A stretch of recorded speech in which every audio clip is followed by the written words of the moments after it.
আজি তোমালোকৰ আগত আলোচনা কৰিবলৈ লৈছো BA সেকেন্ড সেমিষ্টাৰৰ সাবজেক্ট এডুকেশনৰ চেপ্টাৰ 1ৰ লং কোৱেশ্চন আনসাৰ তোমালোকৰ আগত আলোচনা কৰিম।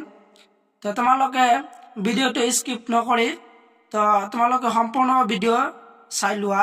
তোমালোকৰ এক্সামৰ কাৰণে কোনকেইটা তোমালোকৰ ইম্পৰ্টেন্ট হয় 10 মাৰ্কৰ আজি তোমালোকক দেখুৱাম। তো আহা অতি সোনকালে আজিৰ ভিডিওটো আৰম্ভ কৰো।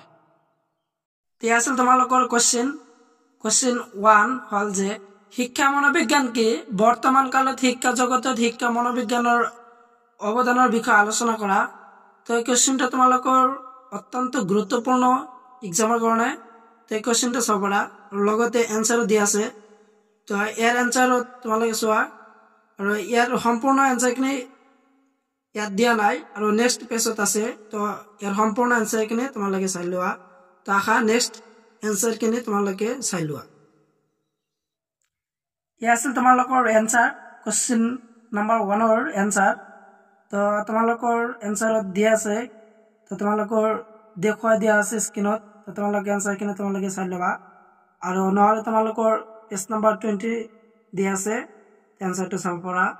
এই কোৱেশ্চনটো অতি ইম্পৰ্টেন্ট হয় এক্সামৰ কাৰণে। এই কোৱেশ্চনটো চাবা আৰু তোমালোকৰ নেক্সট কোৱেশ্চনটো হল যে কোৱেশ্চন নম্বৰ 2 শিক্ষাৰ উদ্দেশ্য স্থিৰ কৰে শিক্ষা দৰ্শনে শিক্ষা মনোবিজ্ঞান নহয় এই কথাষাৰ তাৎপৰ্য ব্যাখ্যা কৰা। এই কোৱেশ্চনটো তোমালোকৰ অত্যন্ত গুৰুত্বপূৰ্ণ হয়। এই কোৱেশ্চনটো তোমালোকে এক্সামৰ কাৰণে চাই যাবা। তো এৰ আনসাৰ লগতে দিয়া আছে।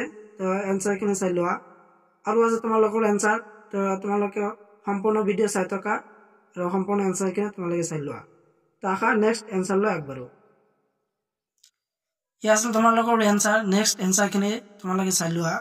কোৱেশ্চন নম্বৰ 2ৰ এনসাৰ এইটো। তো এনসাৰটো তোমালোকে চাৱা। এই কোৱেশ্চনটো অতি ইম্পৰ্টেন্ট হয়। তো তোমালোকৰ এক্সামৰ কাৰণে অতি ইম্পৰ্টেন্ট হয়। ফাইনেল এক্সাম 2024ৰ।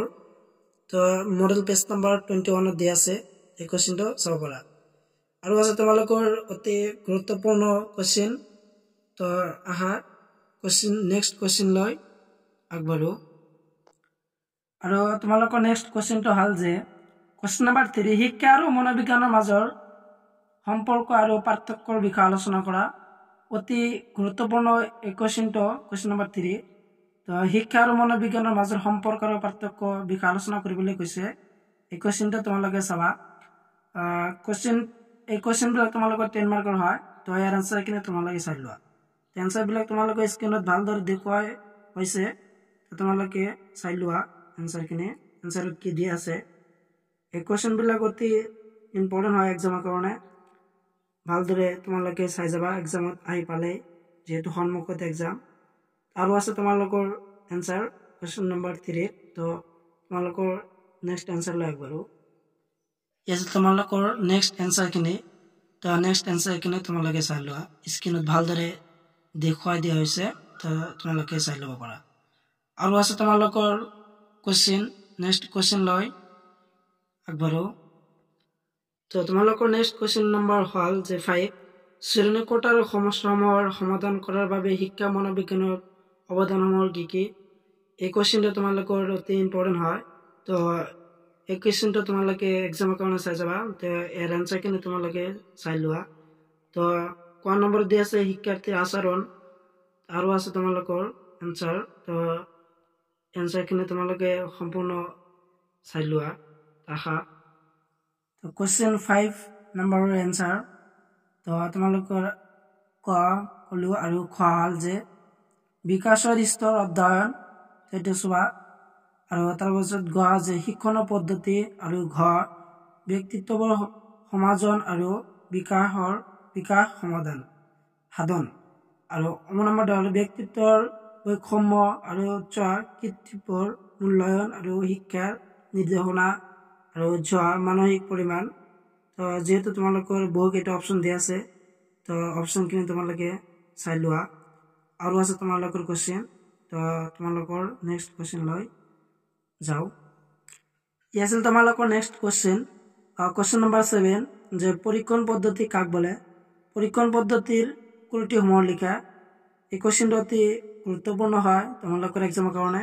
তো এইটো চাবা তো ইয়াৰ এনচাৰখিনি তোমালোকে চাই লোৱা এনচাৰত কি দিয়া আছে তো এনচাৰত তোমালোকক স্ক্ৰীনত ভালদৰে দেখুৱাই দিয়া হৈছে তোমালোকে চাব পাৰা আৰু আছে তোমালোকৰ হিপি ষ্টাৰ্ট এনচাৰ কুৱেশ্যন নম্বৰ 7 তো নেক্সট কুৱেশ্যন কিনে তোমালোকে চাই লোৱা এই আছিল তোমালোকৰ কুৱেশ্যন নম্বৰ 7 নেক্সট এনচাৰখিনি তো তোমালোকৰ নেক্সট এনচাৰখিনি চাই লোৱা আৰু তোমালোকে চাবা আৰু এটা আছে কুৱেশ্যন নম্বৰ 8 যে শিক্ষা আৰু মনোবিজ্ঞানক কেনেকৈ সমন্বয় সাধন কৰিব পাৰি আলোচনা কৰা তো এই কুৱেশ্যনটো অতি ইম্পৰ্টেণ্ট হয় যেহেতু তোমালোকৰ মই যিবিলাক কুৱেশ্যন দিলোঁ অতি ইম্পৰ্টেণ্ট হয় কুৱেশ্যনবিলাক মই বাছি উলিয়াইছোঁ তো তোমালোকৰ এক্সামৰ কাৰণে অতি ইম্পৰ্টেণ্ট হয় তো তোমালোকৰ এনচাৰখিনি তোমালোকে চাই লোৱা আৰু আছে তোমালোকৰ এনচাৰ কুৱেশ্যন নম্বৰ 8 তো নেক্সট এনচাৰখিনি তোমালোকে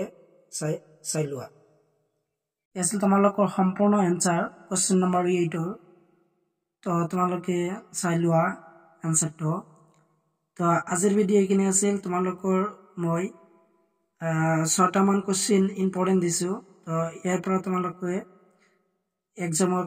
এক্সামত এটা কমন পাবা তো তোমালোকে এই 6টা কুৱেশ্যন তোমালোকে ভালদৰে পঢ়ি থবা যেহেতু তোমালোকৰ এক্সাম আহি পালেই সন্মুখত এক্সাম তো মই যিবিলাক তোমালোকৰ কুৱেশ্যনবিলাক দিলোঁ এই কুৱেশ্যনবিলাক তোমালোকৰ 10 মাৰ্কৰ হয় অতি গুৰুত্বপূৰ্ণ সহকাৰে তোমালোকে কুৱেশ্যন 6টা তোমালোকে ভালদৰে পঢ়িবা মই আশা কৰোঁ তো তোমালোকে সম্পূৰ্ণ ভিডিঅ' চাই থকাৰ বাবে তোমালোকে সকলোকে ধন্যবাদ।